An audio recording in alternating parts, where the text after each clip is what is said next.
नमस्कार, डी24 तास speed news channel तुम्ही पाहू शकता। आदर्श मल्हार बहुजन सेना ऑल इंडियाच्या वतीने प्रमुख अभिलाल दादा देवरे यांच्या वतीने प्रशिक्षण 1,34,000 विद्यार्थ्यांच्या न्याय हक्कासाठी संगमेश्वर महादेव मंदिर सोटीपाडा या ठिकाणी धरणे आंदोलन करीत आहे। यावेळी धुळ्यात पत्रकार परिषद घेताना त्यांनी माहिती दिली। बोला सर, काय विषय आहे? पत्रकार बांधवांना पहिले माझा नमस्कार। मी आदर्श मल्हार बहुजन सेना ऑल इंडियाचे संस्थापक अध्यक्ष अभिलाल दादा देवरे। आम्ही 25 सप्टेंबर पासून 2024 ते 24 ऑगस्ट 2025 334 दिवस अखंड मी जिल्हा परिषद शाळेत प्रशिक्षण घेतलं। वर्ग शिक्षक म्हणून तिसरीचा वर्ग सांभाळलं। माझ्याकडे अनेक व्हिडिओ आहेत आणि मुख्याध्यापकांचा सही शिक्का आहे। एवढंच काय, वर्ग शिक्षक म्हणून माझं नाव इथं हजेरीवर पण आहे। मित्रांनो, मला एकच म्हणायचं आहे की मी शासनाकडे अनेकदा पाठपुरावा करून जिल्हाधिकारीच्या मार्फत, एवढंच काय, मी राज्याचे उपमुख्यमंत्री अजितदादा पवार यांच्यासोबत प्रत्यक्ष भेट देऊन सुद्धा चर्चा केलेली आहे। परंतु शासनाने आमच्याकडे 11 महिन्यानंतर आम्हाला पुढे येऊ नका असं देवेंद्र फडणवीस साहेब बोलले।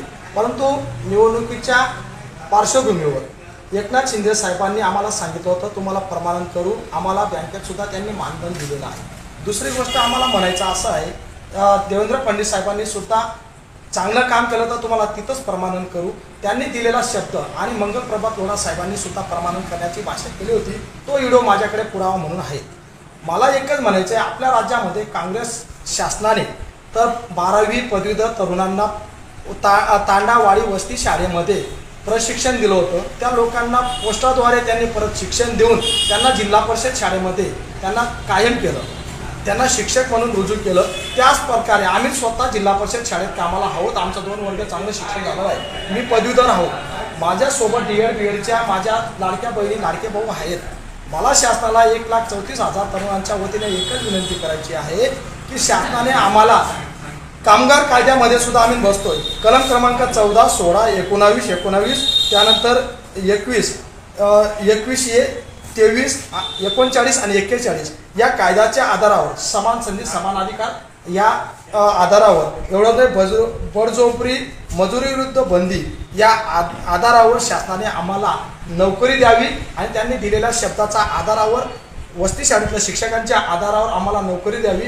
अन्यथा मी 25 ऑगस्ट रोजी तर मी माझ्या गावी सुट्रेपाडा तालुका जिल्हा येथे धुळे येथे मी आमरण उपोषण करणार आहे। या उपोषणाची शासनाने दखल घेतली नाही तर मी स्वतः अभिलाल देवरे उपोषण झाल्यानंतर 2-4 दिवसानंतर अन्न त्याग करेल, दुसऱ्या दिवशी पाणी त्याग करेल, तिसऱ्या दिवशी औषधं घेणं मेडिकल त्याग करेल। अशा मला जीवना म्हणजे मरणाच्या वाटेवर न बघता शासनाने कामगार कायद्याच्या आधारावर भारतीय राज्य घटना आमची माय आहे, डॉक्टर बाबासाहेब आमचे बाप आहेत, माझ्या जन्मदेती माता म्हणजे माझ्या हसरताईने मला हा शब्द सांगितला आहे। मला विश्वास आहे भारतीय राज्य घटनेवर। जर शासनाने दिलं नाही तर मला सर्वोच्च न्यायालयाचा आधार घ्यावा लागेल। एवढंच बोलतो आणि इथंच थांबतो। जय हिंद, जय महाराष्ट्र। आपण 1,34,000 गरिबांच्या हक्कासाठी आम्ही या ठिकाणी आंदोलन करतोय असे देखील अभिलाल दादा यांनी यावेळी सांगितले। यावेळी प्रशासनाने योग्य ते आंदोलनाच्या वेळी तयारी करावी हे देखील आज त्यांनी पत्रकार परिषदेमध्ये सांगितले। कॅमेरामॅन निलेश डोलेसह जॉनी पवार, डी24 तास स्पीड न्यूज चॅनल। जय हिंद, जय महाराष्ट्र।